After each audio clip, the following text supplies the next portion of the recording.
A historic moment unfolded. It was the finals of Epoch, the path of the strongest tournament. It was the undying god of war Lin Jie versus the genius sword Saint Bailey Changcheng. The ultimate clash between two undefeated legends. The host asked if Lin Jie's insane strength and flawless control could really come from a normal player. A man in red armor lunged at his blonde opponent. The host shouted that he was so powerful he could defy the heavens. This man was Lin Jie, known as the Undying Battle Emperor. His class was Berserker, and he was Epoch's #1 warrior. His control was flawless. Every strike went straight for the vitals. He moved like an Asura from hell. The system announced that the defense had been broken. The one defending was Bailey Changcheng, a level 85 sword saint. He ranked #1 on the swordsman leaderboard. The host declared that Jie now had a massive advantage, and Changcheng had no way to fight back. Changcheng's health dropped dangerously low. The host hyped the crowd, saying the champion of the Path of the Strongest was about to be decided. Jie stood over Changcheng. He smiled and said he had won this time. He even reached out a hand to help him up. Changcheng knew he had lost, but he couldn't accept it. He drew out more power. Energy gathered into a single point, then burst outward. Changcheng said that once he became stronger, all of Jie's hard work would mean nothing. Changcheng activated a cheat system. Jie froze at what he saw. Changcheng spent 500,000 yen to gain super speed. Still stunned, Jie realized it was a cheat device. He blocked the first attack, but the next one hit him. Changcheng said Jie was naive for believing hard work could change destiny. Jie felt a chill as Changcheng moved so fast he could barely track him. In an instant, Changcheng appeared behind Jie. He spent 900,000 yen to activate teleportation. Then he used a one-hit kill skill after paying 1,200,000 yen. The blade pierced through Jie's back. The system announced that he had been killed by Changcheng. The loser's account would be permanently deleted, and everything they built would be handed to the winner. Jie never thought he would lose like this. He asked why he betrayed him. He demanded to know why he chose to cheat just to win. It shattered the promise they once made. Changcheng apologized. He said he hoped they could become brothers again in the next life. The system notified Jie that he had lost his player qualifications, and the system began to restart. Jie had lost, and he couldn't accept it. From the day he was born, he had been stuck at the very bottom of society. He had no background, no money, no power. But he believed that as long as he worked hard and stayed ruthless, he could change everything. With his own two hands, he clawed his way up the leaderboard. He was only one step away from the peak, one step away from the throne. He gambled his life for it. But, in the end, he was crushed. He thought that if he could start over, he would climb to the top no matter the cost. The system notified him that all his game qualifications had been revoked. Suddenly, he woke up gasping for air. He was stunned. At first, he had no idea where he was. It looked like his room. He was lying on the floor. A red-haired girl walked in and asked if he was cosplaying as a dead body. He recognized her. It was his sister. 3 years ago, she fell into a coma after a car accident. If she hadn't been kept alive by machines in the ICU, she wouldn't have made it. That's why he used all his prize money from the game to pay for her treatment. So now, seeing her standing right in front of him, he couldn't understand it. He asked how she was fine when she was supposed to be in a hospital bed. She grabbed him and shouted to their mom that he had gone crazy from staying up all night. She said he was the one squatting in front of the TV waiting for the game's midnight launch. Hearing that, he quickly asked what year, month, and day it was. She told him it was the day of Epoch's open beta launch, June 22nd. 5 years ago. That's when it finally hit him. This wasn't a dream. He had really been reborn. When Changcheng betrayed him, he felt nothing but despair. He never expected fate to give him another chance. His life and his game had both been reset. This time, he swore he would stand at the very top of Epoch. With the money he saved from 3 years of part-time work, plus the 100,000 he borrowed from a loan shark, he could finally afford a gaming helmet and start over. Epoch was a VRMMORPG. As time passed, the game evolved alongside its players. It sparked a massive craze. It was an endless and mysterious world, pulling people in with its high-quality virtual reality. In that world, he was known as the Undying God of War. With pure skill and hard work, he climbed to the top using only basic gear and normal abilities. Players praised his mechanics, and he became one of the most respected names among ordinary players. He was just one step away from becoming the strongest. But in the end, his best friend Changcheng gave in to power. He turned into an enemy, and betrayed him, stopping him from claiming that final title. It made Jai wonder when the betrayal started and why it happened, but he knew thinking about it now was useless. What mattered was the chance in front of him. And this time, he would leave no regrets. He put on the VR helmet and entered the game. The system asked him to choose his class so he could join players from all over the world in exploring this vast and unknown world from the very beginning. Every player entered the game with zero knowledge, forced to figure everything out on their own. But he was different. He was a veteran from 5 years in the future. He knew this world better than anyone. And he planned to use that advantage to move faster, grow stronger, and stay ahead of everyone else. Now that he had been reborn, his resolve was even stronger. This time, he would finish what he started. He would climb to the very peak of Epoch and become the absolute strongest. He declared that the king of mechanical skill had returned at the beginner village plaza. The crowd started gossiping when they saw a warrior pass by. They couldn't believe there were still people playing that class, which sat at the very bottom of the class hierarchy. One person even commented that even a dog would shake its head at him. Another person chimed in, saying he didn't even have a decent weapon, yet he walked around so arrogantly. They thought he had nothing to show off when he was broke. They were talking about Lin Jie, a level 1 human warrior. He had no title. He had 125 health points, no mana, and 0 over 100 rage. His attack was 1 to 4 unarmed, defense was 1 base, strength was 5, stamina was 5, agility was 3, intelligence was 1, spirit was 1, and willpower was 3. Willpower builds up when dealing damage in that state, and it is required to cast skills. But our MC didn't even care about all of these, because he knew things that only he can exploit. 2 years ago, under the night sky with Chang Cheng, he said that no matter what, even if he had to start over, he would still choose to be a warrior. Chang Cheng replied that warrior was a class only bottom-tier players would pick. Because they couldn't afford expensive gear and they couldn't use flashy spells, they could only rely on their natural toughness to charge into the front lines and soak up damage. Basically, warriors were just cannon fodder. He suggested that if Jai wanted to experience the strongest gameplay in the game, he should choose a swordsman like him. Elegant and deadly. But Jai firmly believed that the path to power belonged to warriors. He had insane resilience in any situation, and the stronger the enemy, the stronger he became. Only by fighting through every crisis does one earn the right to become the undying god of war, the tier 0 of the patch. Back then, he was level 80, a warrior berserker with the title Undying God of War. He said that only a player who had gone through countless battles without ever dying could earn the title Undying God of War. Chang Cheng asked if he was sure that title would still exist after that day. That question led him to propose a bet. Chang Cheng asked what they were betting on. Ji said the bet was that even after returning, he would still be the Undying God of War.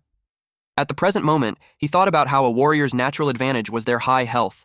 Even if he was poor, he wouldn't get one-shot by mini-bosses.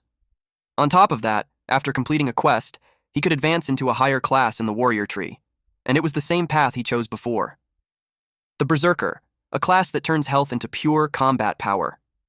Pay-to-win players only care about the highest damage or the coolest-looking classes. Mage, swordsman, hunter, and assassin all have massive followings, so 9 out of 10 parties on the streets are just different mixes of those damage classes.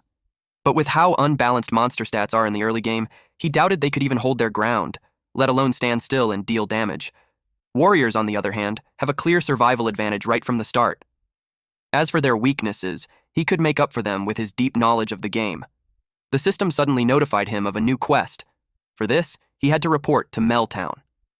Time remaining, 4 minutes and 59 seconds. Jai walked up to an old man with a long beard. He was the novice guide outright. He didn't expect to see the old man again, so he felt a bit nostalgic. Suddenly, someone complained that the trash warrior bumped into him. It was a level 2 paladin player, Balai. He told Jie that if he wanted to pass, he had to pay 1 copper coin.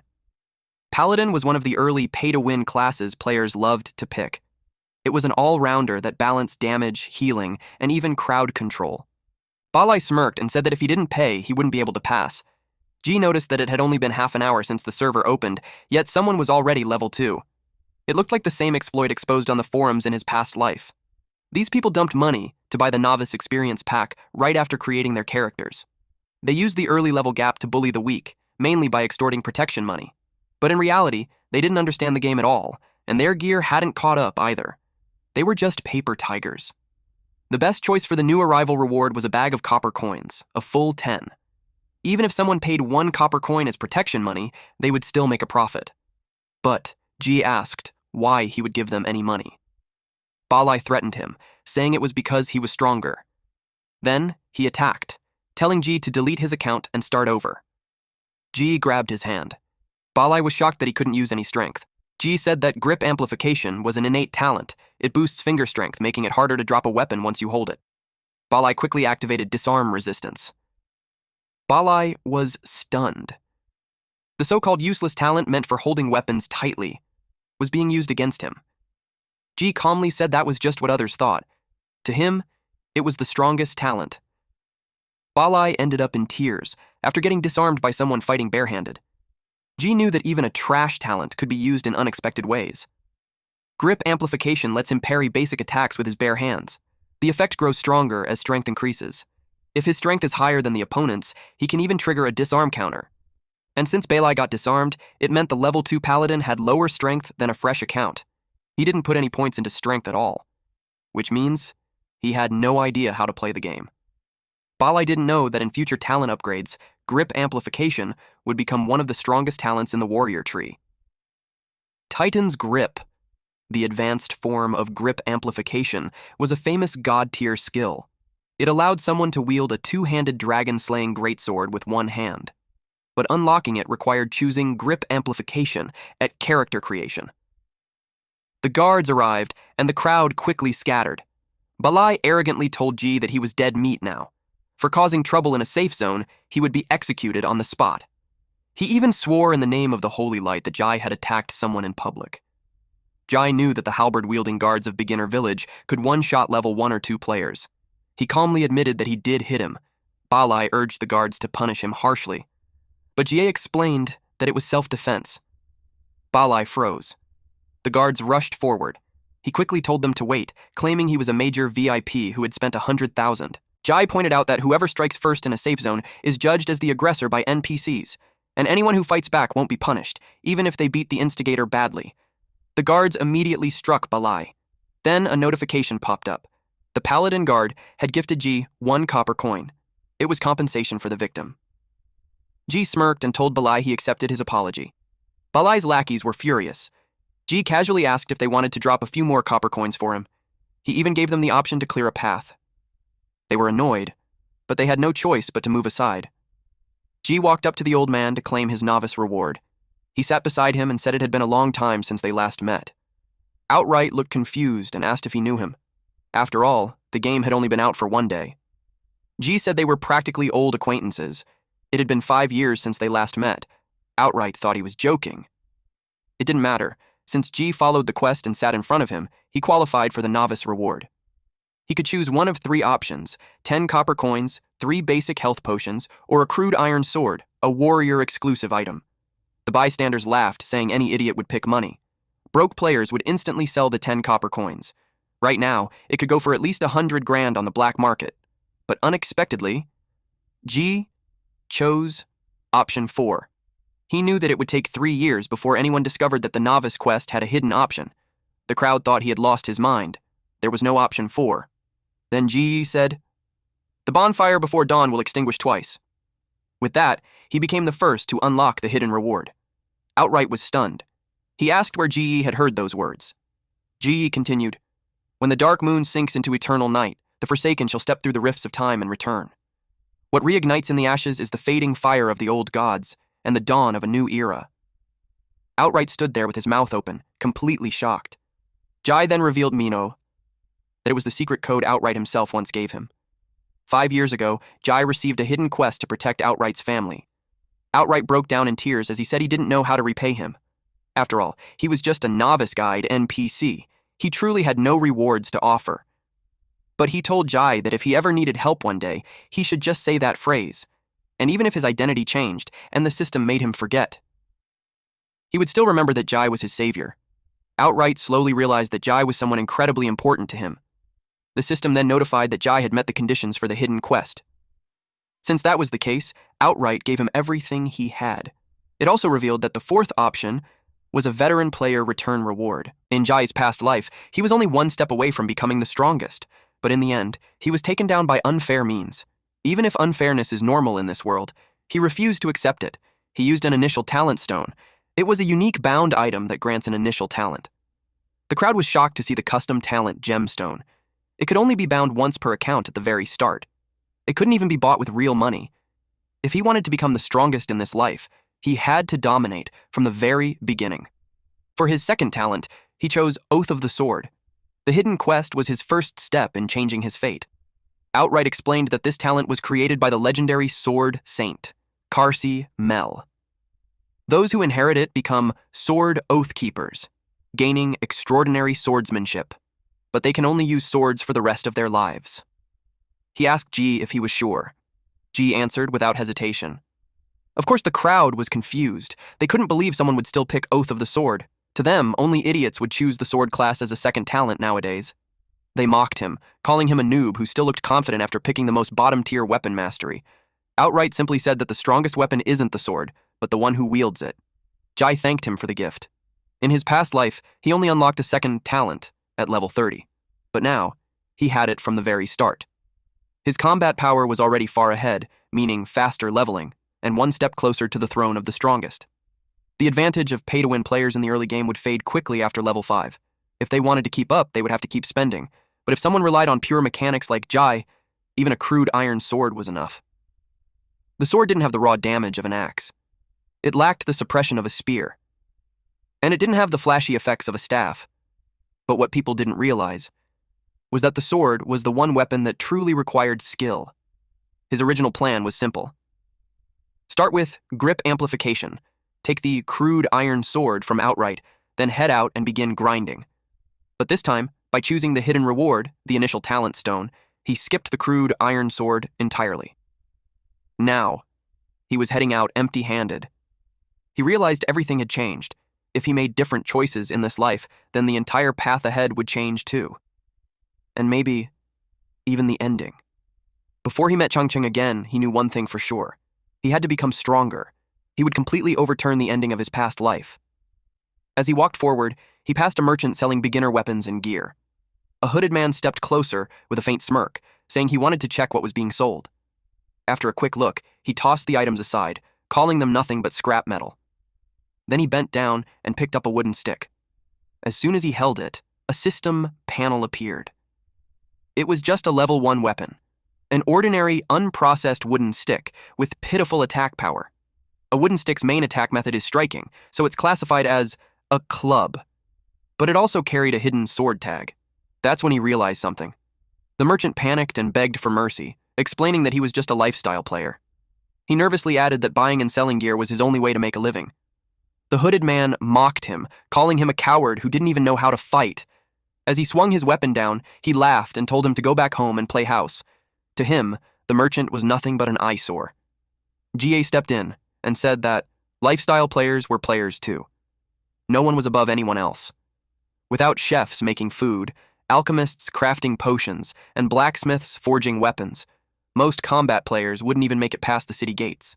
He asked how much the wooden stick cost, and the merchant said 1 copper coin. The hooded man asked who he was. G calmly gave his name and class. The man laughed the moment he heard warrior. Jai handed over the coin, and the merchant gratefully thanked him. Jai couldn't help but feel how perfectly timed it was. The coin he got from Balai became the key to something important. The hooded man grew annoyed that Jai ruined his fun. He claimed he was just doing a good deed. Jai pointed out the truth. He was just bullying people. The hooded man smirked and said Jai didn't even realize he had been scammed. He mocked him as a clueless rookie warrior. He went on, saying the wooden stick was complete trash, something no one would even pick up off the ground. He snapped, calling him a dumbass and saying the merchant was obviously a scammer. Frustrated, he cursed that the goods were so worthless he wouldn't even step on them. He said G deserved to be scammed, then told his companion to leave. The companion quickly followed. In every beginner village, blacksmith shops were filled with wooden sticks. Even if they were priced at 0, no one cared. Only clueless newbies would buy them for 1 copper coin, thinking it was a bargain. It became a classic scam when Epoch first launched, but G wasn't a newbie. He was the undying god of war, someone who had handled countless divine artifacts with his bare hands. His instincts wouldn't be wrong. This wooden stick had both sword and club attributes. A normal weapon system shouldn't allow that kind of overlap. Unless it was an unidentified divine artifact. Even if he couldn't identify it yet, using it as a sword was more than enough. Jai equipped the wooden stick. A status window appeared before him, showing his identity as Lin Jie, a returned player now at level 1, a human warrior with no title. It displayed his stats, 125 health points, no mana, and a rage system at 0/100 that builds through combat. His attack was 2-5, slightly boosted by the wooden stick while his defense remained basic. His attributes were also listed, showing 5 strength and endurance, 1 intelligence and spirit, and 3 agility and willpower. A sudden surge of power erupted, spreading across the sky like dark cracks tearing through the air. Then multiple system alerts appeared, announcing that the world quest Demon's Offensive had been triggered. Everyone was ordered to defend the gates of Meltown from the incoming demons and protect the town's guardian crystal. G recalled that Meltown stood on a key front line of the Epoch continent and was one of the areas most affected by the plague. This caused the level 2 monsters outside the North Gate to become highly aggressive demons that spawned endlessly. He remembered that 1 year after the game's open beta began, Meltown had completely disappeared from the map. It was most likely wiped out by the same demon army. The players were excited since killing monsters at the North Gate gave high experience, but the guards stopped them. Even though the situation was urgent, they didn't want novice players rushing to the North Gate to die. They advised everyone to go to the other 3 gates, fight weaker monsters, and level up first, but Jie said he wanted to pass through.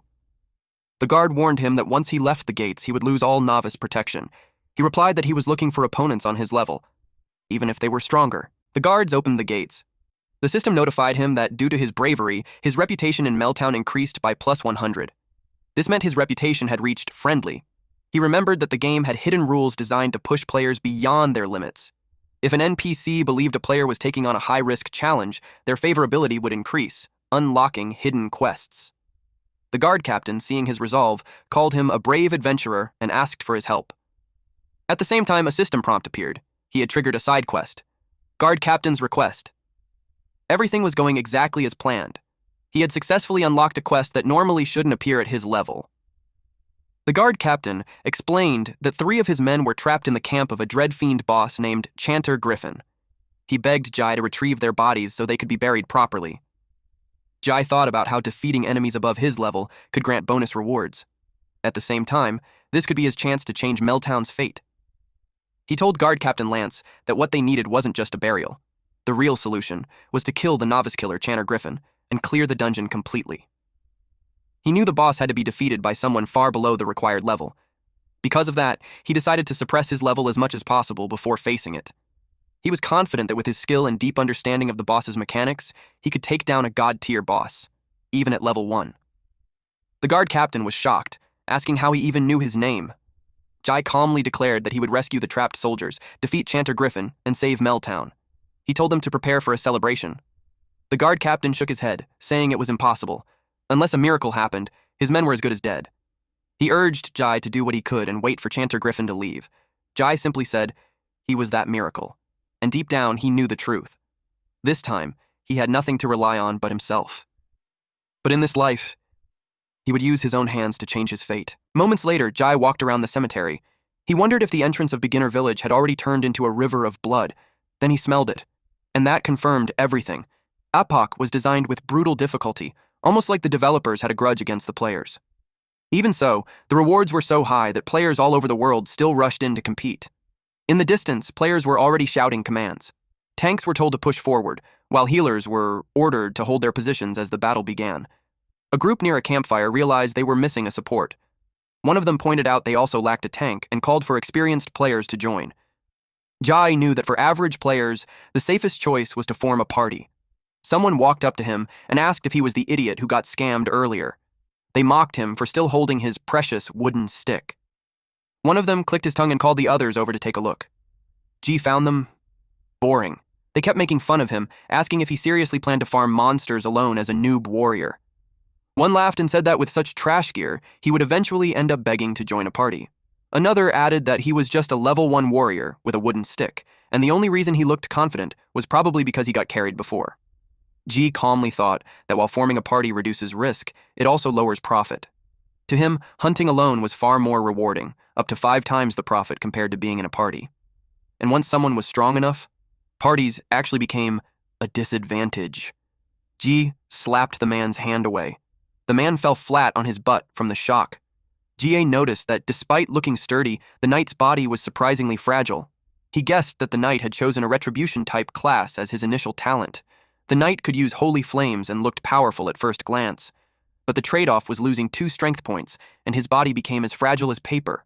It was basically giving up everything that made a knight strong in close combat. Jai scoffed and called him a Ghostfire knight who only hid behind his team. To him, the man was nothing more than a coward. Suddenly, a system alert appeared, warning that a demon had detected them. At the same time, a shadowy creature with glowing red eyes stepped out of the darkness and locked onto them. Another alert showed that the demon's aggro had locked onto Ji. Seeing this, the man immediately ran away. As he fled, he laughed and mocked him, saying he didn't expect this, and that the demon would send him back to town for free. Jai instantly understood. The man had purposely drawn the monster's attention and redirected it to him.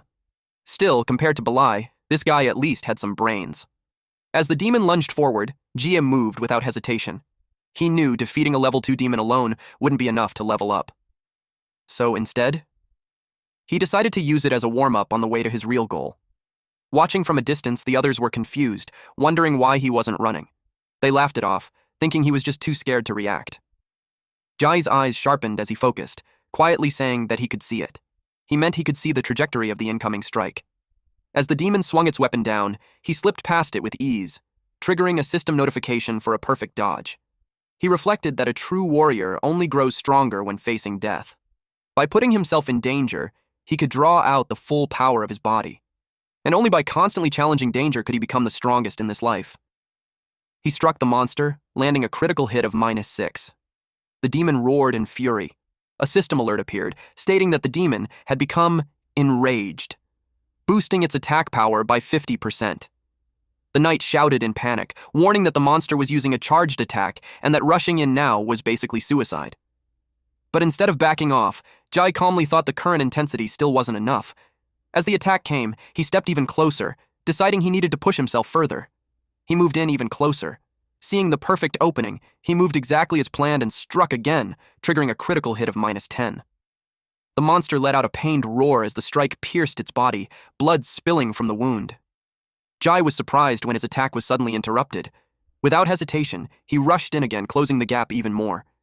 He followed up without pause, unleashing a rapid series of strikes. Each hit landed cleanly, carving into the demon one after another and giving it no chance to recover. A system message appeared, confirming that he had killed a Dread Fiend warrior alone and earned +100 experience and +5 copper coins. Looking at the fallen body, he thought that pushing past his limits was the right way to play the game. Meanwhile, the others stood frozen in disbelief, shocked that he pulled it off using nothing but a wooden stick, wondering if that was even possible for a level 1 noob player. The knight tried to make sense of it, convincing himself it had to be luck, that every hit just happened to be critical. Otherwise, he had no way to explain what he had just seen. A man asked if Jie was a closed beta player of Epoch. He said this level of skill couldn't be trained without hundreds of hours. He offered to team up, saying he needed an expert on his side. Without hesitation, Jie refused, saying he wasn't interested. But the man guessed he was heading toward Chanter Griffin. He knew it required a 5-man party, and their team already had 4 members. They were just missing 1. A system prompt appeared, showing he had received an invitation from Reckford to join their party, but he stayed silent. Reckford tried to persuade him, offering to split the profits equally. Jai pointed out that while 5 people were recommended to challenge Chanter Griffin, it wasn't actually a strict requirement.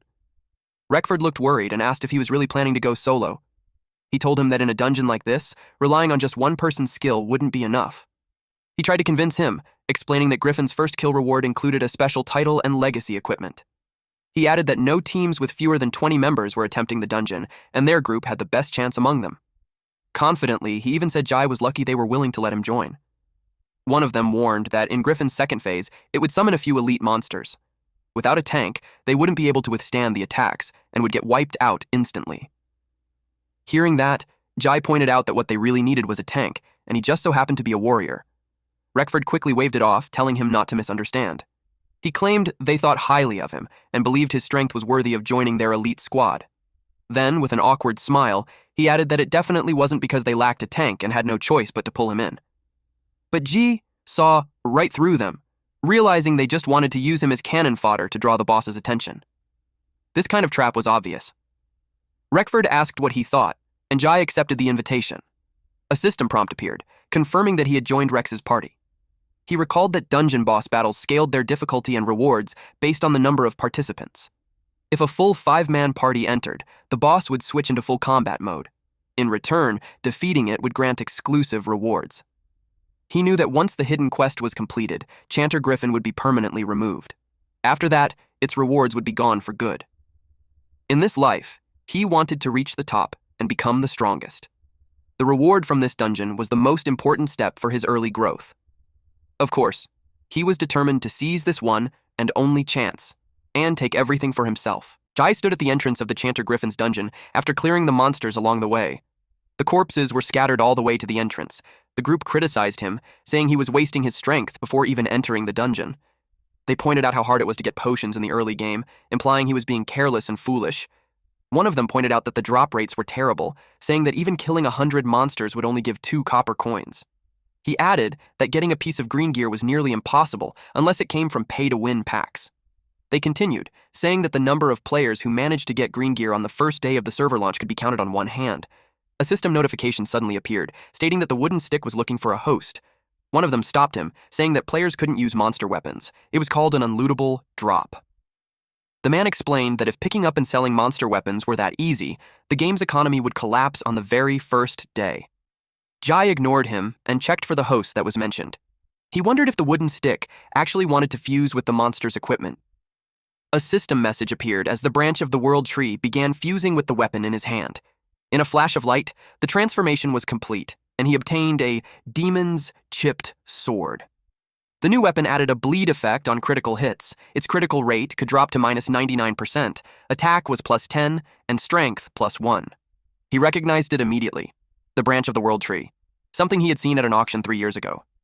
He recalled that it could change form based on the wielder and surroundings, but for now, it had taken the shape of a wooden stick. One excellent trait of a legacy divine artifact was that it could wrap around any object and turn it into a sword. More precisely, it functioned like a divine sword hilt. In the end, this legacy divine artifact had once been auctioned off for 100 million. He couldn't help but feel surprised that it had ended up with him. Most players only had white or gray equipment at this stage, while even basic monsters were already using green gear. It was clear to him that players and enemies weren't on the same level at all. A system update showed that he had equipped the demon's chipped sword. He realized that by using the branch of the world tree to pick up weapons from monsters, he could freely swap and upgrade weapons without any cost. His stats updated as well, showing a clear boost in attack power while his other attributes stayed the same. He walked forward calmly, his new weapon in hand, as chaos erupted ahead. In the distance, something slammed into the ground, kicking up dust and signaling that the battle had already begun. The battle broke out as players charged forward, shouting to fight to the death and protect Meltown. They rallied each other with cries of glory, holding the line as the boss, Chanter Griffin, appeared before them. Reckford told him not to rush in, explaining that it was still just the boss battle cutscene and that they could only enter the fight once it ended. Confidently, he explained what would happen next. Within seconds, the 3 in front would be crushed by a single strike, after which Griffin would enter a recovery phase where its attack speed and damage would drop. He gathered everyone to charge in together shortly. But before he could continue, G calmly cut him off, saying he had no interest in finishing this cutscene. He told the guards to abandon the fight and head back quickly, saying Guard Captain Lance was waiting for them to return. Hearing that, the others were caught off guard, confused by what he was saying. The guards followed his command. His way of fighting was to jump straight into battle. The cutscene could be skipped, but it came at a price players had to pay. The others were shocked, calling him crazy for charging the boss head-on. Reckford quickly told everyone to stay out of the boss's aggro range and decided to just let Jai go get himself killed. The payoff for interrupting the cutscene was that the enemy would release stronger hostility toward whoever rushed in first. That role usually belonged to a tank warrior who drew aggro. But G wasn't just being stubborn. He had a reason for doing this. The world line had changed, and the direction of the quest could change as well. In this life, G was the butterfly disrupting that world line. He was changing destiny. With that resolve, he charged forward and clashed head-on with the boss. Reckford admitted they had tricked several cannon fodders before to test the boss and were just waiting for it to enter the recovery phase so they could steal the first kill rewards. But one party member worried that Jai would take a share of their experience and rewards, since the system split everything equally among party members. Of course, Reckford had no intention of giving him that chance. In the middle of the battle, a system alert appeared. Reckford had kicked G from the party. G parried the next strike. He had just confirmed his suspicion that they had been luring newcomers here to die and lower the difficulty of raiding the boss. They believed that Chanter Griffin, which was hard to defeat even with a 5-man party, was impossible for a level 1 player to kill. But they miscalculated. He wasn't a novice. He unleashed his power and declared himself a warrior reborn from hell. His presence alone shook the battlefield, leaving the enemy stunned as they faced him head-on.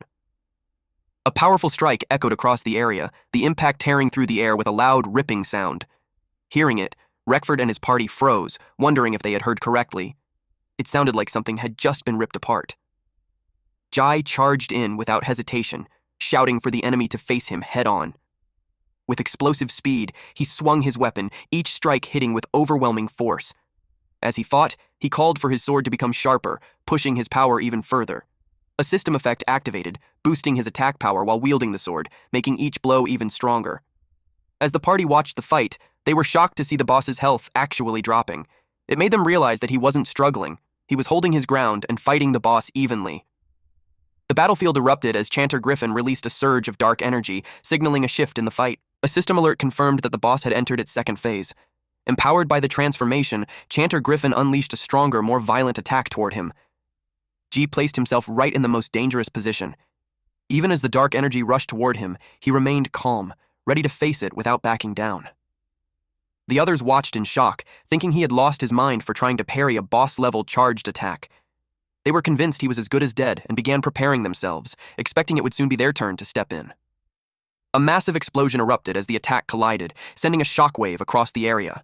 It was Chanter Griffin's attack. Amid the explosion, Jai stood firm, meeting it head-on.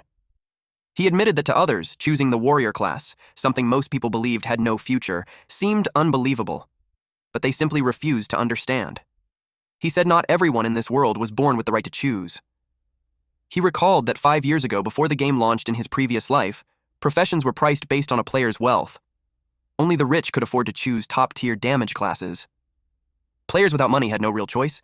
They were pushed into unpopular support roles or treated as expendable cannon fodder. He remembered hearing that the warrior class was only available briefly at launch, and it was often recommended to those who just wanted to grind and earn money. And as a common player, he discovered a shocking truth. To firmly seize opportunities, he had to give up all other options. Reckford was in disbelief, insisting that at level 1, blocking that kind of attack was impossible. But in Jai's mind, he knew the truth. By using the lowest cost yet most intense training method, he could push himself further than ordinary players ever could. A system tip appeared, showing a technique called grip amplification, allowing him to firmly hold his weapon and even use it like a shield. He made his rebirth count and gripped the sword tightly in his hands. He trusted it completely, just as he trusted himself. A system alert appeared, signaling that Chanter Griffin had exposed an opening. He reminded himself that by giving up all other options, he gained countless opportunities. He charged toward the monster. With unwavering resolve, he thought that even if his enemies were as powerful as gods, it wouldn't matter. To him, anything standing in his way would fall. With absolute determination, he declared that he would become the strongest. Jai charged at Chanter Griffin with the intent to end the fight. Chanter Griffin attacked at the same time. His body flared with blazing energy as he cut Chanter Griffin in half. The system notified that he had successfully killed Chanter Griffin. He landed lightly on the ground. With his current base stats, he realized it was still a bit of a stretch to withstand the boss's heavy attacks, but thanks to the warrior's health advantage, he still had a sliver of HP left. The system notified that he had killed the level 5 boss Chanter Griffin, gaining a 500% experience bonus and 2,350 experience points. He also reached level 2. Jai, a human warrior, currently had no title. His health was at 145 points, with no mana, and rage at 0 over 100. His basic attacks generated rage, while skills consumed it. His attack power was 13 to 14, boosted by plus 12 from equipment. Defense was 11, strength was 8 plus 1, intelligence 7, agility 4, constitution 1, spirit 1, and luck 3. Reckford couldn't believe what he was seeing. He couldn't accept that the Griffin had been defeated before even reaching its second phase. The system announced that the time-limited quest was complete, and Jai was the first player in God's domain to kill Chanter Griffin. Meltown's reputation increased by 200, and his personal reputation there exceeded 300. Since Chanter Griffin was killed by a non-upgraded player who completed the mission For Whom the Bell Tolls, the boss and its demon legion would permanently disappear from Epoch, restoring peace to Meltown. Chanter Griffin's body began to glow brightly. Reckford insisted that Jai must have used a bug, calling it an unfair victory. He ordered his party members to pick up the loot on the ground, reasoning that since they came together, they should still get most of the drops, even if they didn't fight. But one of his party members said he couldn't pick anything up. The system notified that he didn't have the qualification to loot. The man panicked, confused about why he couldn't claim the rewards, realizing he didn't meet the requirements. Then the truth hit them. Chanter Griffin had been defeated entirely by Lin Ji. Stunned, he connected the dots and realized that Lin Ji had been removed from the party just before the kill. Reckford shouted in frustration, yelling that the drops had nothing to do with them anymore. A golden item appeared. Chanter Griffin's Golden Bell. A legacy divine artifact. It granted a powerful protection effect that could block a fatal attack once and knock back enemies when shattered. Jai didn't expect it to be so small. He casually reached out and called the loot to him. Coins spun through the air in a bright swirl, flying straight toward him. One man who tried to grab the loot cursed loudly as he watched it fly away. He complained in frustration, wondering why Jai got to keep everything. Reckford tried to calm Hawk down, saying it didn't matter, even if Jai took all the rewards.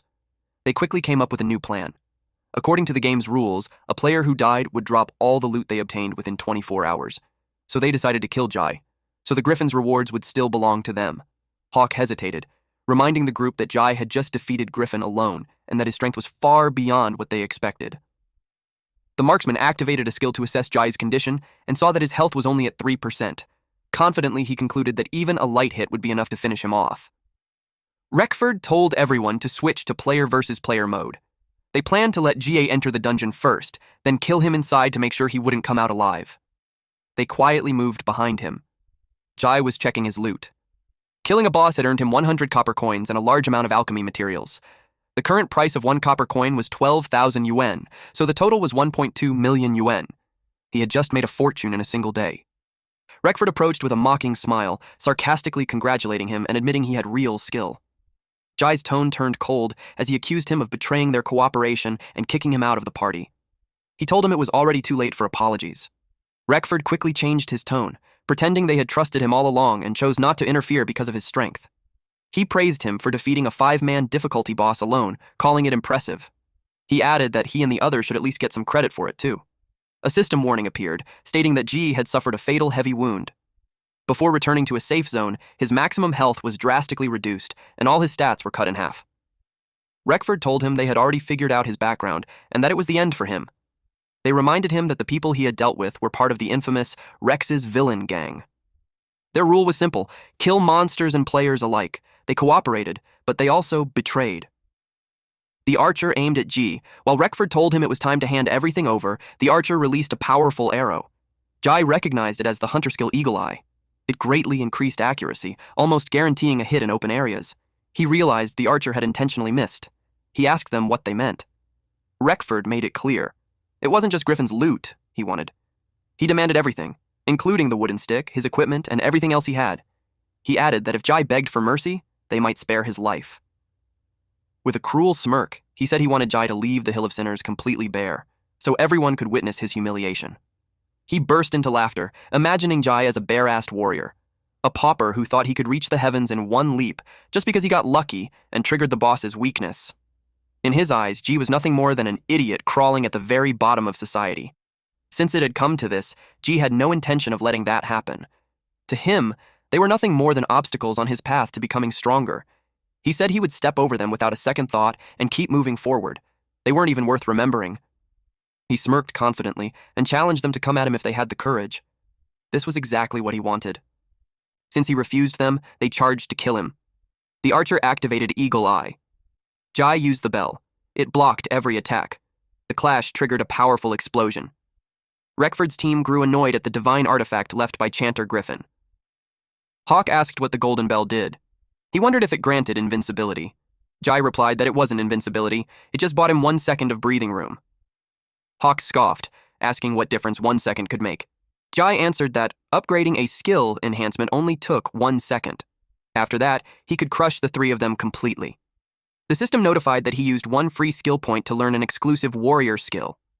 The skill was Death's Respite. When near death, he could activate it to recover a small amount of health. If he was in an extreme state or surrounded by enemies, it would restore a massive amount of HP. It could even exceed the warrior's maximum health limit. The archer was stunned when they saw his health fully recover. They couldn't understand how he did it. He even broke past the limits of his heavy injuries. Jai asked if they wanted to witness power from hell. The mage told his team not to panic, pointing out that Jai's sword was still stuck in the ground. He ordered them to focus fire. Jai rushed forward. Reckford froze in shock. He was about to say something, but the archer was already hit. A powerful punch sent him flying. Reckford and the mage were stunned by how fast he was. On top of that, he had killed the archer with a single punch. Jai activated Grip Enhancement. When fighting unarmed, he gained boosted combat power. Reckford shouted for Mechi, the mage, to use Ice Burst to control him. The mage cast Ice Burst, freezing Jai in place. Then Hawk charged in with his greatsword, saying he had been annoyed with him for a long time. But Ji shifted his body just an inch, causing the blade to slam into the ice instead. The impact shattered the frozen binding. He pulled back his fist, and with a single punch, he blasted Hawk away. Mechi couldn't believe that his Ice Burst failed to hold him. Jai explained that as long as his strength stat was high enough, he could break free by force. That level of frost magic was nothing more than child's play to him. Mechi argued that he saw Ji's stats get cut in half due to the heavy injuries, so he couldn't understand how his strength was still that high. Then, he noticed the battle aura wrapped around Jai's body. He realized that Jai's stats didn't look reduced at all. He told the archer to use Eagle Eye to check Jai's stats. Jai stepped forward and grabbed Mechi's hand, telling him there was no need, because he had already sent that archer back to the respawn point earlier. Mechi panicked, insisting something was wrong. He claimed Ji was using a cheat program, that Ji was a hacker. Those words triggered Ji's painful memories. It reminded him of when Changqing betrayed him. Back then, Changqing declared that Ji had lost. Ji had sworn he would never fall to that level. So hearing Mechi say that made his anger boil. He twisted Mechi's fingers, calling him scum for accusing others of cheating when he couldn't win. Overwhelmed by the pain, Mechi begged for mercy. He said he surrendered and promised to leave Rex's villain gang if Jai let him go, but it was too late. Jai used Power Punch on him and sent him flying straight into a building. When Mechi crashed, he blasted a hole through it. Someone stepped forward and told Jai that he had just thrown away his last advantage as a warrior. Reckford already understood how Jai used his skills to gain the upper hand. He knew that in disadvantageous situations, Jai could unleash bursts of strength, especially when surrounded by multiple enemies. The system notified that the warrior trait Last Stand meant that when under siege, his stats would increase significantly. The under siege status required at least 3 enemies surrounding him to activate. Reckford understood this well, and now that he was the only one left, Last Stand could no longer trigger. Jai admitted that, saying he would send him back to town with a single sword strike, fair and square. Reckford pointed out that Jai didn't understand his current situation. He explained that he was a professional killer who specialized in hunting players, especially in one-on-one fights. He was confident that he had the advantage. Reckford declared that he would take Jai's pathetic life. The killer class trait was Weak Point Strike, meaning every hit would stack debuffs on the target. Different strikes caused different effects. Arms would be disabled, legs crippled, the torso would bleed, and the most dangerous hit was to the head, which would cause blindness. Once hit, a player would quickly be buried under layers of debuffs. Reckford admitted that Jai had solid skills. Even while wielding a clumsy greatsword, his speed could keep up. But close-range combat was his domain. Once someone got hit, even if the damage looked small, the stacked debuffs would slowly overwhelm them. He declared that soon, Jai would be on his knees, begging for a quick death. Jai thought about it, and solved the problem by creating distance. Reckford watched as Jai sliced a building in half and realized that even with reduced stats, his attacks were still dangerously strong. They acknowledged that a warrior's early game power couldn't be underestimated. Still, Reckford believed that in a prolonged battle of attrition, Jai would eventually lose. But Jai had no intention of playing that game. He burst forward with explosive speed, telling Reckford to repent as he faced the resurrection crystal alone. Reckford was stunned by the sudden attack. The next moment, he was completely stripped. He stood there in shock, realizing he had respawned at the resurrection crystal. A system message confirmed he had just been killed by Ji. He also suffered a level penalty, dropping from level 3 to level 2, with all attributes reduced. He couldn't process what had just happened. His party members started laughing at him. They told him that all his clothes and equipment had been taken. A system message confirmed it. Players drop all items obtained within the last 24 hours upon death. Reckford's face turned red. The others pointed out that everything he had looted hadn't even been in his possession for 24 hours. He exploded in rage, humiliated that Ji had stripped him of everything in front of everyone.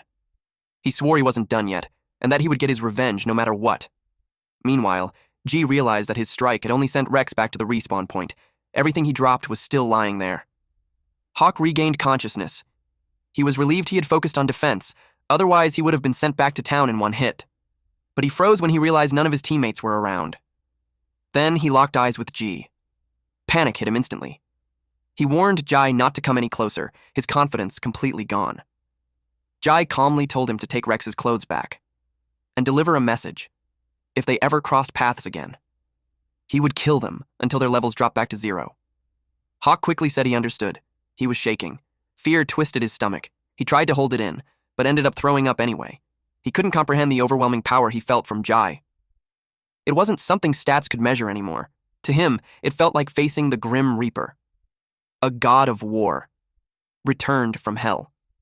The system announced that he had successfully resisted malicious PvP from other players, earning a massive amount of reputation. His reputation in Meltown increased by 300. As a result, his reputation reached follower level, surpassing 600 points. He gained a special status in town. NPCs would now actively support him, form stronger relationships, and unlock exclusive privileges. Even though he had been targeted, G knew this wasn't a loss. To him, it was a great trade. With everything settled, he decided to head back to town and rest. G returned to town, and the moment he entered, he was greeted with a grand welcome. Guards lined the path before him, all kneeling in respect. He paused, confused about what was happening. The townspeople stepped forward and offered him Meltown's highest honor, the miraculous Lord, Blade of Dawn. A system notification appeared, confirming that he had obtained a legendary title. The other players were stunned, unable to understand why NPCs were bowing to a player. They had no idea what the Blade of Dawn title meant. Curious, some wondered if it was something only top-paying players could unlock, and how expensive it must be. But others pointed out that even big spenders had never seen anything like it. The Blade of Dawn was a title Jai had heard of during a dungeon in his previous life. 3 years ago, the world was still trapped in a long, endless night. Everything was swallowed by darkness. The world had once been trapped in the long, epoch of eternal night. Monsters ran wild. The fire of civilization flickered, barely holding on. During that time, a legendary human warrior appeared. With only a great sword in hand, he became the one who brought the first light into the endless dark. From that moment on, he became the symbol of breaking the night. He led the allied forces of every faction into the final battle at the darkest hour before dawn. In the end, he brought a new world into the light. His nameless figure stood at the edge of a cliff, the morning light shining behind him. With his blade glowing like the rising sun, he raised it high. The title Blade of Dawn was meant for those brave enough to stand against evil. Jai recalled that before the game launched, there were 8 legacy titles heavily promoted. Each one represented a legendary hero from the history of Epoch. The developers had hinted that these weren't just lore, they were likely hidden achievements or extremely rare honor rewards. But he had never heard of anyone actually obtaining one. And yet, now, the legacy title Blade of Dawn, one of the 8 great titles, was in his hands, right here, in the beginner village of Meltown. As the townspeople welcomed him as the Blade of Dawn, even Jai didn't expect a reward this big. Jai, now addressed as Lord Blade of Dawn, was told that his actions had moved the entire town to tears of gratitude. A guard informed him that Mayor Oliver Green wished to personally host a welcome banquet in his honor. The system notified him that the side quest hero of Meltown had been activated. He was to proceed to the town council hall. The guard offered to escort him personally, but Jai refused, saying there was no need and telling him to return to his post. He knew that being too flashy would only attract unnecessary attention, so it was better to keep a low profile. As he walked away, someone watched from the shadows, gripping a blade. It was Reckford. He planned to ambush Jai the moment he stepped into a quiet alley.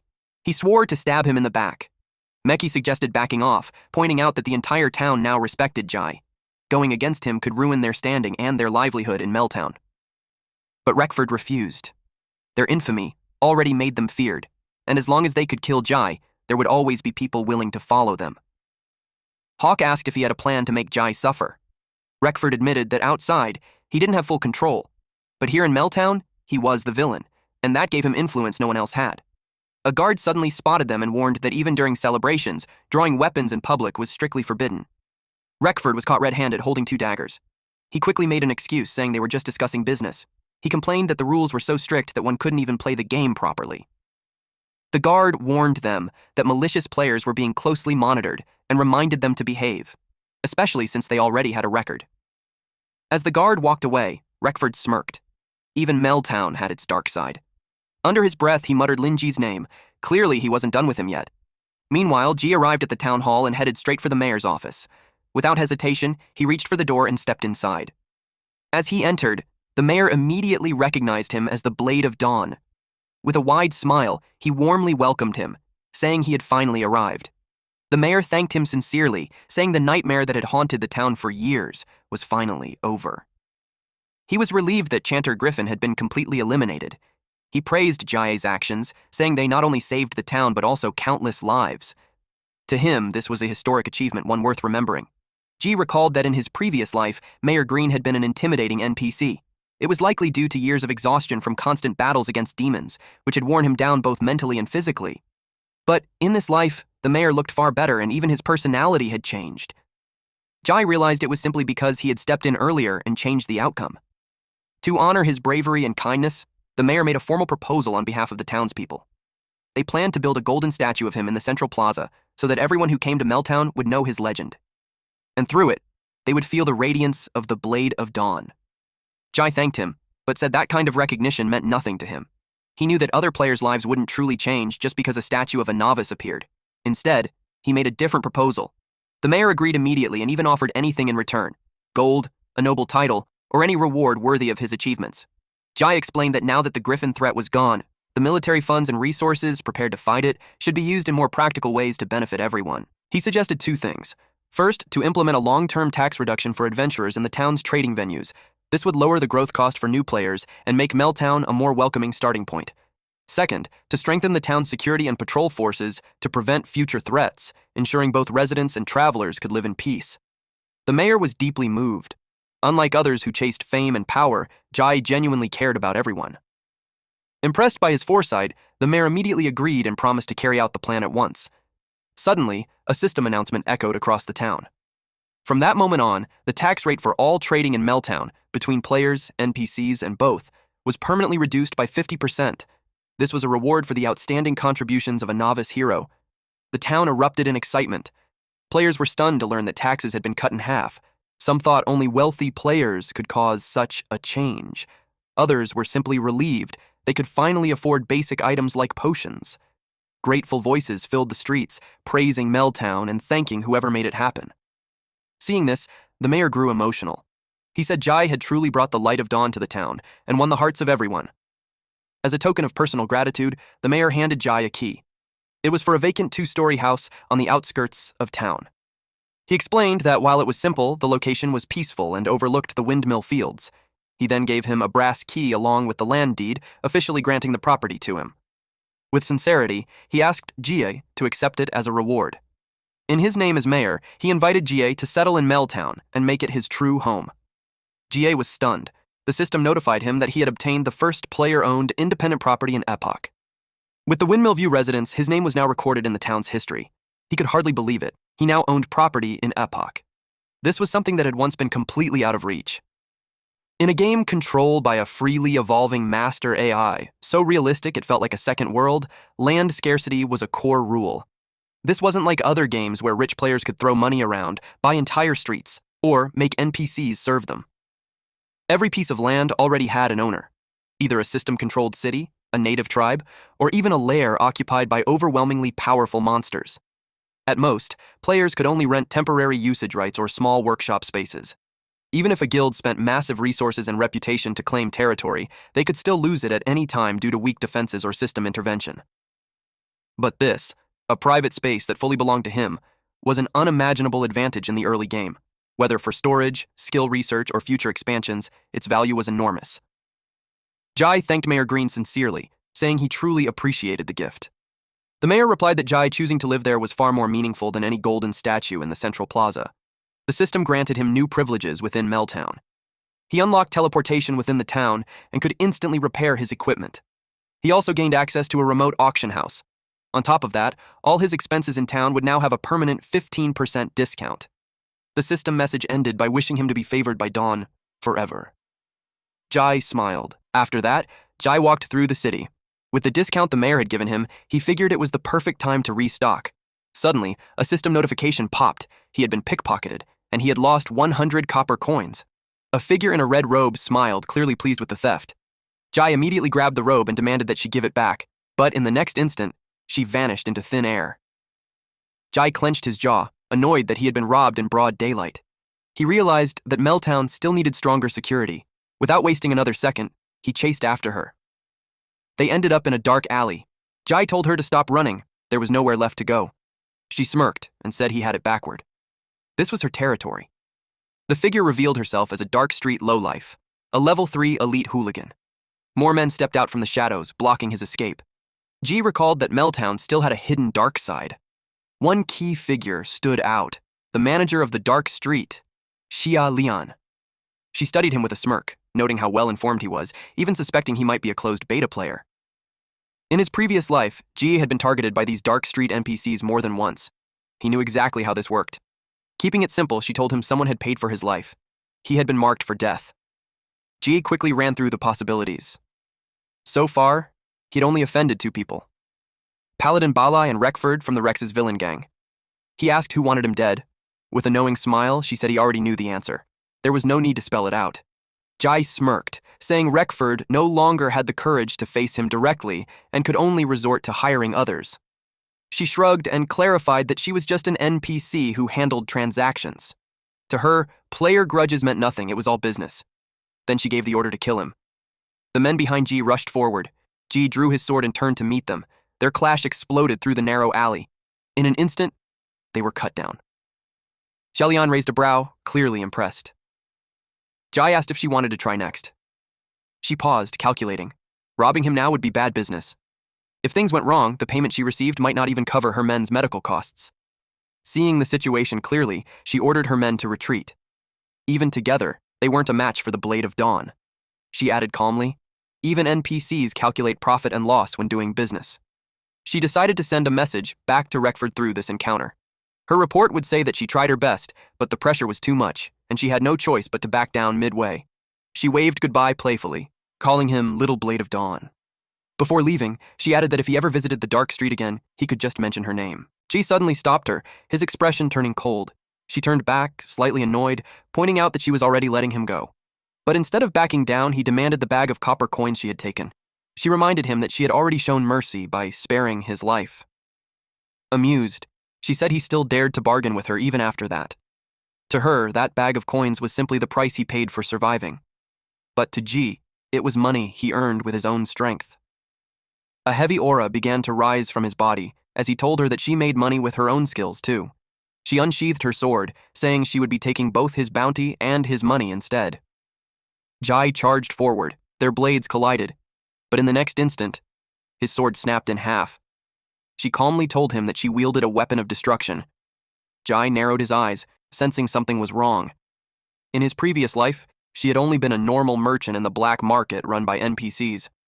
Back then, she would even casually offer to lend him money to buy a new weapon, just because she found him handsome. Now, she felt completely different. It made him wonder, what exactly had changed this time? Jai clenched his fists. Even if he had to fight barehanded, he was ready. He wasn't letting her go that easily. She could tell he was trying to provoke her. But to her, it felt outdated. Still, she wasn't in a bad mood, so she didn't mind trading a few blows. With a sly smile, she called her men and told them to start the Dark Street's welcome ceremony. The crowd roared like fanatics, shouting that their boss was invincible. Full of confidence, she charged straight at Ji. Ji was caught off guard. Luckily, he dodged at the last second, losing only a strand of hair. She followed up with another attack.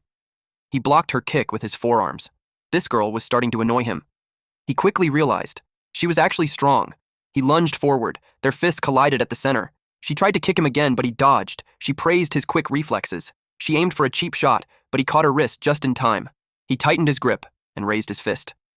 She froze for a moment. Then she pulled away right away. He said it was time to end the fight. His punch slammed into the wall, cracking it.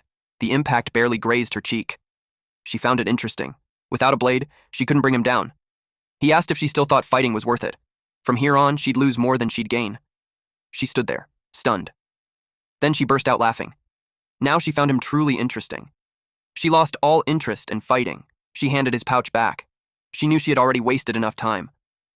She called her men, and they all left. He muttered that she was a strange woman. He noticed the pouch felt different now. For a second, he thought she had used some kind of illusion. Then he looked inside and froze. There was an eyeball. Along with it was a message from her. She said it was a meeting gift and that she looked forward to working with him. He frowned, confused about what the gift really meant. The eyeball suddenly glowed, and then it shot straight into his eye. He dropped to his knees, hit by sharp, unbearable pain. Suddenly, the system announced that he had obtained a rare, divine artifact, the Eye of True Sight. It looked like a dried-up eyeball, somehow linked to a fallen ancient god. Even though it had been abandoned, it granted him a powerful pseudo-skill, letting him see through illusions and uncover the truth. He didn't expect a reward like this. It was something he had never even heard of before. Now he couldn't help but think. This version of Meltown was far more interesting than he remembered. Later, at the market, he looked around, searching for anything useful. A man selling black stones caught his eye. He stepped closer and checked the goods. Black stone was the most common basic mineral in Epoch. Players who spent all their time mining for magic crystal ore had collapsed countless times because of it. Over time, the stuff piled up like mountains in players' warehouses. It took too much space and wasn't even worth selling. Recently, it had become trash, something people practically gave away for free. Suddenly, the Eye of True Sight activated. He didn't expect it to trigger on its own. Then he noticed something in the pile of stones. One crystal looked different from the rest. The eye completed its appraisal. It was a starlight stone. Jai was stunned. He didn't expect the Eye of True Sight to be this powerful. He had just found treasure by casually walking around. Jai decided to secure it first, then study it later. He asked the seller if he was selling it, and the man happily said yes.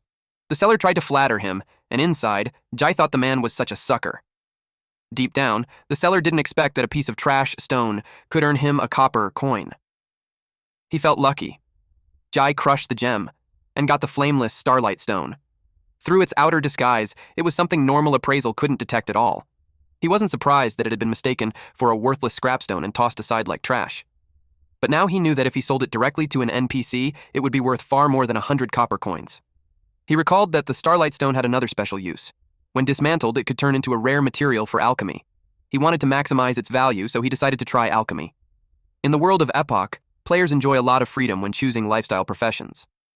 Many even make lifestyle players, like tailors, blacksmiths, and gem crafters, their main class. The entry level for these professions is easy, almost like an extension of real life, serving as a nice break from combat. Because of that, most players try one or two. However, there is one lifestyle profession that is different. Not only is it hard to enter and expensive, but the process itself is dangerous. One small mistake can cause an explosion and kill you instantly. This is the alchemist and its curse. He opened the interface and decided to first check the current prices of alchemy products. The listing showed that a medium health potion cost 10 copper coins, with purchases limited to 1 bottle per day. If he followed the official crafting recipe, the material cost would be more than 1 copper coin, higher than the selling price. He saw that moonlight moss cost 2 copper coins, 2 sunflower nectar cost 5 copper coins, hemostasis herb cost 1 copper coin, while clean water and medium crystal bottles had almost no value. Just by looking at it, he knew it would be a loss. On top of that, alchemists usually had a high failure rate, often around 60%, making production even more expensive. Because of this, the real cost of potions was nearly double their listed price. This is why most players avoided alchemy. The more they invested, the more money they lost. But since he had lived in this world for years before, he already knew the hidden recipes for certain potions. Originally, even if he knew the recipe before, he couldn't craft it. He lacked the most important material, which was the starlight stone powder. But now, this unexpected find gave him the perfect chance to make a profit. Meanwhile, someone was spying on him and noticed that he was buying something again. The other spy told him not to mind and just secretly follow him, hoping to take advantage and earn money from whatever he was doing. Since Jai had the Blade of Dawn title, they assumed he was very familiar with the system economy from the closed beta. The man saw him buy a black stone at the previous stall, so he bought one too. The other spy admitted that he was convinced and ended up buying the whole stack. Ironically, the seller began to wonder if he had sold the black stones too cheaply. G bought enough medium crystal bottles and basic materials like verdant grass leaves. It was enough for him to craft 10 medium health potions. Then, using the rare material, he successfully created flawless starlight stone powder. One spy wondered what he had just crushed. His friend called him an idiot. He guessed that it was the black stone Jai had bought, and that Jai was trying to make high-grade goods, with the black stone as the key material. They decided to copy him. They crushed the black stones in their hands and got cuttlefish stone powder and blue forage powder. Originally, the grass leaf essence could only be turned into weak herbal juice. Jai poured the grass leaf essence into the bottle, then he added the starlight stone powder. With the catalyst effect, the weak herbal mixture was instantly boosted into something much stronger. But that wasn't the end. The spies saw him heading toward the fountain and thought he was about to perform some high-level ritual. It made sense to them, since crafting like this should need a proper environment. As they watched closely, they came up with another guess about what he was doing. To their surprise, G simply filled the bottle with water, and the liquid inside turned green. The system notified him that he had obtained a medium health potion. G was satisfied. Its appearance matched the one sold in the shop, and the effect was the same. The spies thought he was making fake potions. He kept repeating the process, and he successfully crafted 100 medium health potions. The system rewarded him with a huge amount of alchemy experience, and his level rose quickly. Seeing the results, he realized that his past knowledge could now be turned straight into money. People noticed the bottles near the fountain and asked how much he was selling them for. More players came over and even tried to buy in bulk. In just 1 hour, everything he made was completely sold out. Since he priced them slightly lower than the shop, they sold instantly.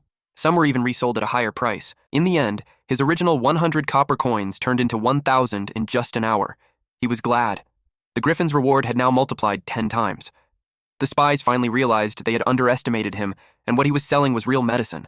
They figured his method was likely secret knowledge from the closed beta. If it became public, it could shake the entire game economy. Seeing the chance, they planned to exploit it and get rich before the system fixed the loophole. Thinking it was easy, they tried to copy the process, believing alchemy was simple. But they ended up with a bottle of toxic potion instead. They doubted the recipe was wrong since they had watched every step. The guy who made it told his friend it was a health potion, just a different color. His friend asked if he dared to drink it, and just like that, the system notified that player Jabba had killed himself. The commotion caught Jai's attention. The crowd became curious about what was happening. They couldn't believe someone had just killed himself. But Jai knew they had tried alchemy blindly without understanding the recipe, and they suffered the curse of alchemy. He could only wish the guy better luck next time. Moving on to his next plan, he needed to log off and deal with his newly earned wealth. Jai logged off. At his house, he removed the VR helmet while calculating the exchange rate, noting that 1 copper coin was worth 10,000 yuan. Before logging off, he had already exchanged 50 copper coins through the trading platform. Shortly after, he received confirmation that 5 million yuan had been deposited into his account. He was impressed by how fast it was. Suddenly, he heard someone enter. A group of men barged into their home, demanding repayment and making threats. His mother and sister were caught off guard. They said the payment wasn't due yet since the month had just started, and the deadline was at the end of the month. The leader of the thugs admitted he originally planned to collect at the end of the month. But he had lost 1 million in Epoch. Threatening them, he warned that if he didn't get money back right away, things would get ugly. Jai's mother apologized, saying they didn't have the money yet. She begged for a few more days. The leader of the thugs didn't believe her. Then they grabbed Jai's sister. His mother called out to Sikshi, his sister. He grabbed the mother and made a disgusting remark about her daughter, treating her like something to be sold. Terrified, they tried to resist as he mocked their son for hiding instead of helping. He called the kid useless. He even suggested the kid should come out and do hard labor. At the very least, his organs could be sold for money. He was stunned when someone suddenly asked if it was 1 million. It was G. He transferred the money and asked if that was enough. They laughed at him, thinking he was bluffing. Until they received a notification that 1 million yuan had arrived in their account. They froze. One of the henchmen told the boss to check his account. Jie calmly asked if it was enough. Shishi asked if he robbed a bank. His mother asked where he got the money. The leader of the thugs started to realize something while his henchmen confirmed the payment. It was real. The leader grabbed Jai by the collar. He knew this brat was just a useless shut-in gamer. There was no way he could have 1 million. Jai told his mother to go inside. The thug demanded to know how he did it. Jai answered that he was just a gamer, so of course, he made money by playing games. The leader of the thugs was furious. He had lost 1 million, while Jai had just earned it. He declared that the money Jai sent wasn't repayment, but compensation for his gaming losses. Jai knew that was just extortion. The man reached out to grab G, but G quickly caught his wrist and twisted it. The man was shocked by how fast he moved. G said he wasn't only good at playing games. He twisted the man's arm harder, making him scream. The man couldn't believe this was the same useless gamer. Jai calmly said he was 100% that person. The other men started to get restless. But their boss told them not to move. He was already trembling as he begged Jai to settle this peacefully. Jai felt disgusted, hearing the man call him brother.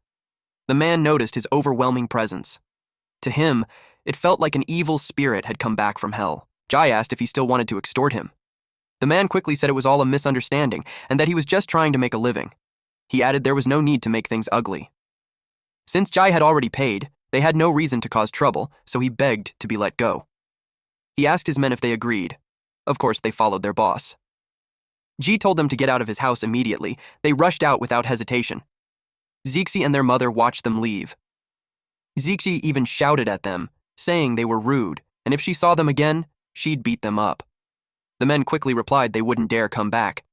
Then Zixi turned to her brother and asked for an explanation. Ji was confused and asked what he needed to explain. She pointed out that a millionaire had suddenly appeared in their house. That made him nervous. He wondered how to explain everything without making his family worry. Jai thought about how good it felt to be reborn. This time his sister was healthy and alive. In his past life, his father died and his sister was very sick, leaving his family in huge debt. He had to carry the weight of the whole family. He went around holding his resume. People told him to go back and wait if any chance came up. Back then, jobs were hard to find, and life as a normal person was rough. He struggled to get stable work and could barely survive. Until one day, he passed by a mascot inviting people to play Epoch. They said it was an endless world, full of unknowns, with countless riches waiting for players to find. He could even make money just by playing games. And that was the real reason he started playing. He was a bit ashamed to admit it. He was just a rookie warrior. Then a gold farming group leader approached him because they needed someone who wasn't afraid to die. They told him that each run would pay 2 copper coins. He didn't hesitate and accepted right away. Every fight he entered felt like he was one step from death. But as long as he stayed alive, he could earn money. The leader soon noticed that Jai was hard to kill. He pointed out that Jai always survived until the very end. To others, it looked suspicious, like he was cheating. Jai said nothing. Seeing his effort, the leader gave him 1 extra copper coin. He told him to keep working hard and continue supporting them. Jai felt upset. By constantly facing life and death fights, his combat skills slowly improved. Over time, he became strong enough to survive on his own, even taking down bosses solo when needed. As he grew stronger, he formed a new belief. He realized that becoming the strongest didn't need money alone, but pure skill and technique could make it happen. With that mindset, he chose the path of becoming the strongest. It also let him earn money while protecting the person most important to him. He made up his mind to become the strongest. Later on in his journey, he met a good brother who fought beside him and shared the same goal. It was Bailey Cheng Cheng. They agreed to become the strongest in their own paths, relying only on their own strength. And then, they entered a showdown to see who was stronger. People talked about Jie, known as the undying god of war. He was only called for the most dangerous team fights. But those who saw him knew his skill was far beyond normal. It was something no average player could match. Starting from nothing, he climbed step by step with pure skill. His strength was built entirely on technique, far above ordinary players. Because of this, his income grew and his family's situation slowly improved. Until something changed. The pinnacle battle agent told him to concede. He couldn't accept it. He believed he had the strength to fight the best. He dreamed of reaching the top of Epoch and standing at its peak. And more than that, the prize money could cure his sister's illness. He asked why he should lose. The agent explained that this so-called pinnacle competition was controlled by money. As someone from a normal background, he had no chance against players backed by wealth. To them, his loss was already decided from the start. On top of that, his opponent was his good brother, Chang Cheng. Losing to him would mean helping him reach his goal, but Jay believed Chang Cheng wouldn't betray their promise. Since Chang Cheng knew his reason for becoming a player, he felt it was only right to go all out. He made up his mind to become the strongest. He was ready to risk everything just to defeat Balai. Even as a commoner, he chose to defy fate and rise with his own strength. Deep down, he believed that as long as he kept moving forward, this path was the right one. The agent warned him that if he didn't agree, the capital would find a way to force him to concede. So they suggested that instead of falling from the top, he should take the chance to retire. He thought about the gap between them. Balai could fail again and still rise because of his powerful backing. But for someone like him, one failure meant everything was over. He had no second chances. Just then he answered a call, already feeling something was wrong as he asked his mom what happened.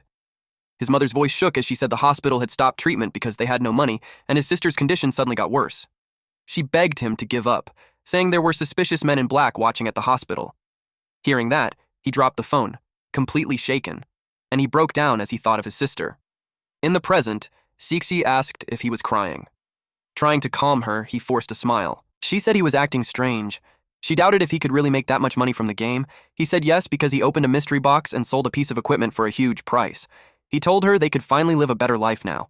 Hearing that, she got excited and ran to get the VR helmet so she could play too. He shouted that minors were not allowed to play games. Everyone has their own reason for becoming a player. Some do it for glory, some for dreams, and some just to escape reality. As for Jai, his reason was simple. He wanted to become the strongest. People at the bottom are tough enough to survive. They are used to trading their lives for money, almost like monsters. No matter how bad things get, they somehow keep going.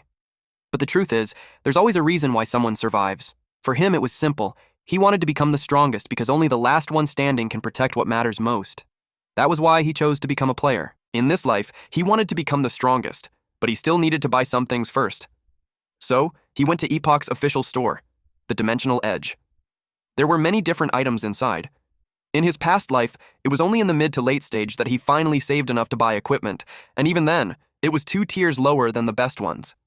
But Chang Cheng was already using top-tier gear like the Supreme Thunder very early. The seller recognized him. He asked if the entry-level model wasn't working for him. He said he wanted to buy a Supreme Thunder.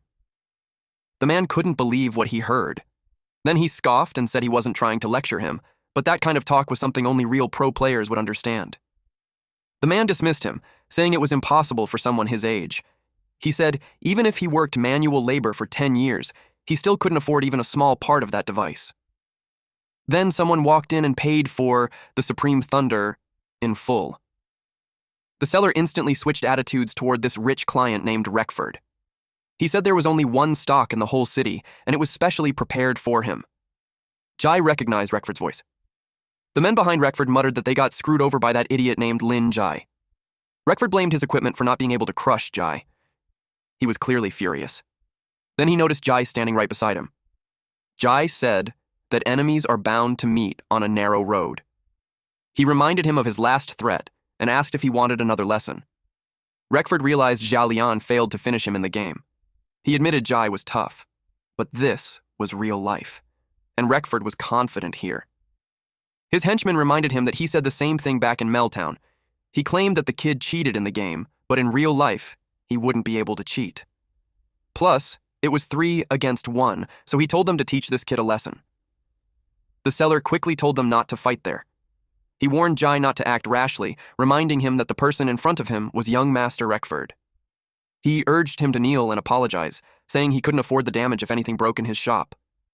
Ji sighed and said games should stay as games and not be dragged into real life. He added that he originally planned to let it go. Reckford got even angrier and pulled out a dagger. He was determined to take back the pride he lost in the game. The henchmen were also angry since they worked hard to level up. Reckford attacked him. Jai activated his eye. And in that moment, time seemed to slow down. He thought about how 5 years of brutal fights in Asura sharpened his mind and trained his brain. His reaction speed and muscle reflexes had improved a lot. Because his reactions were so fast, everything around him felt slower during fights, and the same thing happened in real life. After Jai dodged the attack, Reckford accused him of cheating in real life too. He got ready to strike back with his fist, and landed a heavy punch on him. Reckford looked like his soul had left his body. Jai told him that cheating in real life was impossible. Then he told the 2 remaining men to come at him together and save time. But those men chose to leave their boss behind. Jai casually paid and told the clerk to prepare the Supreme Thunder. The man was shocked and asked how he earned that much money as a manual laborer. Jai simply said his balance was enough. He left the store carrying a box in his hands. But then, he noticed someone waiting for him. It was a large man with green hair. He recognized him as Hawk from the game. He asked why he didn't attack when his companions did. Hawk stammered. He struggled to say what he wanted. Then he suddenly said that he wanted to become stronger. Jai found it a bit amusing. He introduced himself as Hawk, a retribution knight. He begged the Blade of Dawn to accept him as a disciple. Jai said he had no plans to take a disciple and turned to leave, but Hawk grabbed onto him and said that from the moment he saw him fight like a god of war returned from hell, he realized Jai was a true powerhouse. Hawk admitted that he chose the Retribution Flame talent because he was afraid. He said he feared fighting others, getting hurt, and taking real responsibility. He added that all his flashy but useless effects were just hiding his cowardice. He admitted he was a failure. And now, He truly wanted to become stronger and become someone powerful like Jai. So he begged him again to accept him as a disciple. Jai apologized and said that for now, he had no plans to take disciples. He then thought that the other guy still didn't understand what truly mattered. Still, he added that maybe in the future, he might consider it. Hawk's eyes lit up when the Blade of Dawn didn't fully reject him. Jai knew that once someone admits their weakness, they've already started to grow stronger. He noted that Epoch was currently updating and preparing to launch version 1.0. He thought that when the time came, he would observe Hawk carefully before deciding. Hawk shouted that he would use this time to prove himself. He declared that he was worthy of becoming the Blade of Dawn's disciple. At that moment, the gears of fate began to turn, shifting in a way completely different from before. And this was something no one could have expected. Back home, G put on his VR helmet. He's ready to dominate the game again. A few seconds later, he appeared in front of his house in the game. He hadn't been there since Mayor Green gave him the key. Then he realized the update had set his default login point to his own house. He turned the key and said he was back. He was welcomed home as the Lord Blade of Dawn. A system message appeared, saying the update unlocked the house renovation feature, letting him freely modify the house. It also said the land within a 500-meter radius was now his personal territory. The system explained that the higher his reputation in Epoch, the more land he could gain in the future. Jai was surprised, realizing this feature even existed. He admitted that in his past life, he never owned a house, so he didn't know much about it. Looking around, he saw the house was completely empty and not livable at all. He checked the renovation options and saw things like luxury floor tiles, a leather sofa, a chandelier, and even a weapon rack, all priced in silver coins. He realized the house Mayor Green gave him was basically designed to drain all his hard-earned money. Comparing the costs, he thought it could even buy a real mansion, and he called them straight-up profiteers. Still, the scenery was nice, so the money wasn't a total waste. Sitting inside, he figured he could just earn more money later. Suddenly, someone rang the doorbell. He walked to the door to check. He opened it slightly and asked who it was. It was our number one baddie waifu, Leon. He made a sour face, already feeling unlucky. He tried to close the door, but she pushed it open and said they could be considered old friends. She asked if she was really that unwelcome. He then thought about how Leon controlled the entire underworld of the town, and nothing good ever came from dealing with her. It was also known that many players in Epoch were into malicious PvP. Players who gained red names couldn't move freely in most public areas, but underworld NPCs like Xiaolian would take in these infamous players and provide them with services. Of course, her services came with extra fees, and anyone looking for her was usually trouble. Then she said she had a job that could make him money. He said it was his first time seeing an NPC come directly to his door to offer a quest. Without hesitation, he told her he wasn't interested. She pushed the door open harder, hitting him in the face. She said that in Meltown, no one else could complete this quest except him. Then she explained that a man-eating demonic beast's lair had appeared on the western ridge. He had no idea something like that had even happened. Leon explained that the creature was very strong and had already eaten several of her subordinates, so she needed someone to deal with it. He pointed out that her men usually worked near the town. He asked why they would go all the way to Westwind Ridge just to die. Leon said that in their line of work it was better not to ask too many questions. She told him to just decide if he would take the job, offering 100 copper coins as a reward. Jai countered and said 10 silver coins instead. Leon was shocked and said that was an outrageous price, since 10 silver coins was equal to 1,000 copper coins. He calmly replied that since he was the one who could complete the quest, he had the right to set the price. He firmly said 10 silver coins was his final offer. Leon complained that with that amount, she could hire every player in town. She asked why she would even need him. He said that if she came to him personally, then she must have her own reason. He added that if she didn't want to say it, he could say it for her instead. Leon found that interesting and told him to go ahead. He revealed that Leon's treasure vault was located at Westwind Ridge and was actually a hidden dungeon. After the update, the cave had been taken over by respawned monsters. He pointed out that she wanted to get her treasure back but couldn't find the right person to do it. She was shocked that he knew. He knew that the stolen wealth she hid there was worth far more than 10 silver coins, possibly over 100 gold coins, along with many valuable items. Leon was stunned and asked how he could know all this, pointing out that he was just a beginner player. He said he was someone who had been reborn. He added that there was no NPC secret he didn't know. In his past life, Leon's vault later became a treasure hunt quest. It caused a server-wide craze, and he was one of the players who joined. But this only happened after Meltown was destroyed in the early stages of the game. Leon fell into darkness. She killed many innocent players and was later hunted down by a subjugation team. In the end, the Dark Street Xiaolian became just another name recorded in the history of Epoch. He told her that what he really wanted to talk about was the stolen money. He added that if he reported it to Mayor Green, then Xiaolian of the Dark Street wouldn't live to see the next version. Leon angrily cursed Mayor Green, saying he wouldn't dare interfere in her business. She then admitted that 10 silver coins was a lot to her since she valued money greatly. Still, she said she couldn't accept such a loss so easily. Since she cared so much about money, he told her he could handle the task without charging a single coin. Surprised, Leon asked if he really meant it. A wide grin spread across her face. In return, he wanted her to give up her position as the manager of the Dark Street. He thought about how becoming a villain doesn't happen overnight. It takes time, both in real life and in the game. He remembered that when he first met her, she felt different from how he knew her before. He also recalled that her story originally started as a small side quest. Later, Meltown was destroyed, and Chanter Griffin rose as the new ruler. Mayor Green was killed, and Jia Lian surrendered to the cruel Griffin. She eventually became his accomplice. She started to believe in the evil of human nature, and acted on it, letting the darkness in her grow without stopping. She became a villain, then a boss. And in the end, she was killed. But in this life, he saw a different side of her. She had seen him lead and rally her people, and she admitted her own weakness. She even gave him a gift for helping her, which meant she was once someone who felt joy and excitement from pure combat. He thought that maybe the flow of fate could start to change because of this small difference. Leon shouted that it was impossible. He activated the Eye of True Sight, which let him see through NPC lies. Realizing this, Leon angrily shouted that he used the item she gave him to spy on her.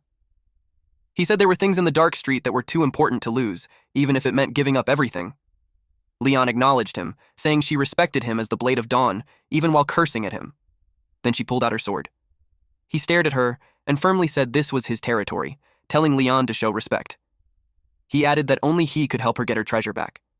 Leon said the treasure was her life savings, and if she left the underworld, it would be enough for her to live and even start a business. In the end, she agreed to leave the quest to him and told him to make sure to complete it.